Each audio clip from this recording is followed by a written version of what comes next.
1932 में ऑस्ट्रेलिया एक ऐसी अनोखी जंग स्टार्ट कर बैठा जो ना किसी कंट्री के खिलाफ थी और ना ही किसी ग्रुप के खिलाफ, बल्कि यह जंग थी इस बेजुबान EMU नामी के बर्ड के खिलाफ, जिसने ऑस्ट्रेलिया मिलिट्री को दिन में ही तारे दिखा दिए।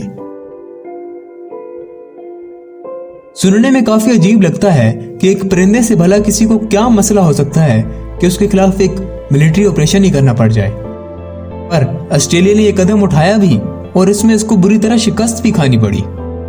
I am Isa and you are watching the greatest EMU war। World war 1 के बाद पूरी दुनिया ग्रेट डिप्रेशन से गुजर रही थी और ऑस्ट्रेलिया भी इसकी जद में आ गया। यहाँ फार्मर अपनी फील्ड में चीजें नहीं उगा रहे थे क्योंकि मार्केट में डिमांड और सप्लाई में काफी फर्क आ चुका था और हर चीज की कीमत काफी कम मिलती थी, जिससे किसान अपने खर्चे भी नहीं उठा पाते थे। अगर ऐसे ही चलता रहा तो ऑस्ट्रेलिया के पास खुद के खाने के लिए भी कुछ नहीं बचेगा।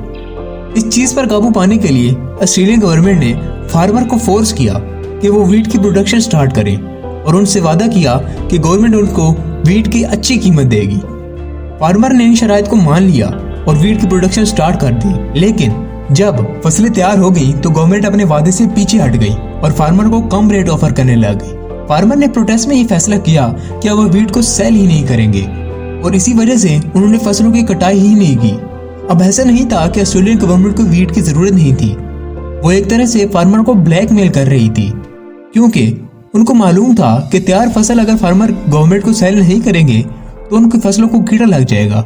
लेकिन ऑस्ट्रेलियन गवर्नमेंट को इस बात का पता नहीं था कि आने वाली मुसीबत कीड़ा लगने से कई ज्यादा है।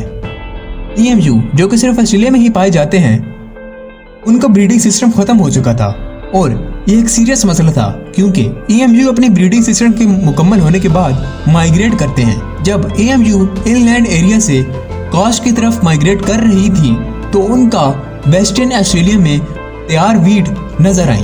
20,000 EMU का टोला वीट की फील्ड में घुस गया और रातों रात फील्ड को कचाकच तबाह करने लग गया। 5.5 हाइट और 45 kg वेट का ये बर्ड एक दिन में 2 किलो तक आसानी से खा सकता है। अब 20,000 EMU एक बहुत बड़ा नंबर था और ये एक दिन में वीट का 20 से 25 एकड़ का जमीन तबाह कर लेते थे और 2-3 हफ्ते तक फार्मर ने मुकाबला किया, लेकिन EMU एक फील्ड से निकलकर दूसरी फील्ड में चले जाते थे। 300 से 350 एकड़ जमीन जाया कर चुकी थी और ये मसला अब सीरियस हो चुका था। और गवर्नमेंट ने इस बात का इल्म हुआ तो उन्होंने फौरन एक्शन लिया और EMU से जान छुड़वाने के लिए सोच विचार शुरू कर दिया। उनकी नजर में इस मसले का सिर्फ एक ही रैपिड सोल्यूशन आया, मिलिट्री ऑपरेशन। जी हाँ, ऑस्ट्रेलिया गवर्नमेंट ने मिलिट्री को कहा कि वो EMU के खिलाफ एक ऑपरेशन लॉन्च करें। ये बहुत अजीब ऑपरेशन था जिसको मीडिया ने द ग्रेटेस्ट EMU वार का नाम दिया और ये था the starting of the most funniest war ever. Full story के लिए सब्सक्राइब कर लें। मिलते हैं बहुत जल्द फुल स्टोरी के साथ।